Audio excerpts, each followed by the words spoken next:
Andrew Stuart, head strength conditioning coach with US Speed Skating, and today we're going to talk about video 2, principles of training, inside of our video series of planning and programming training off ice.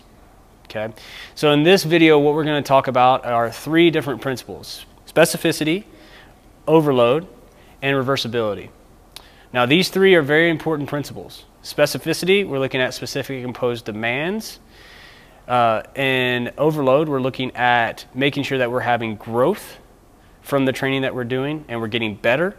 And principle number 3, reversibility, if you don't use it, you'll lose it. So principle number 1, specificity, what we're looking at is the actual specifics of training. We want to be as close to the specifics as possible.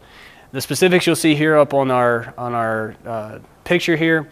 We're looking at duration, we're looking at the speed that the athlete is going to need, we're looking at the direction that they'll have to travel, we're looking at the rest time between efforts. All of these things are specific and they need to be addressed in the training because we need to get as specific as possible to the event that the athlete is going to need to do.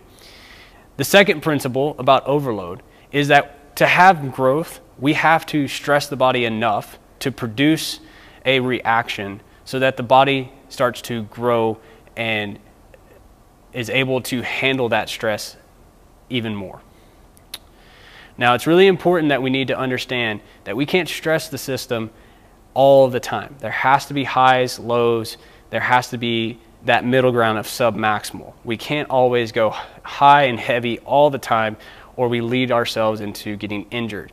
Likewise, we can't back off all the time because if we do that, we won't get enough of a stimulus to have growth. So that's where playing around with these different high, low, submaximal efforts becomes very, very important. Principle number 3 of reversibility. As I said earlier, if you don't use it, you'll lose it. So what we need to do is we need to understand that some of these stimuluses such as strength or endurance or sprinting and speed, they have a shelf life. So we have to keep them in the system somehow, some way, so that that stimulus is still in the body so that we still have somewhat of a retaining load on the body. Otherwise, if we go back to that stimulus, we're risking 1, potential injury because they haven't done it, or 2, we're looking at a delayed transition in that ability.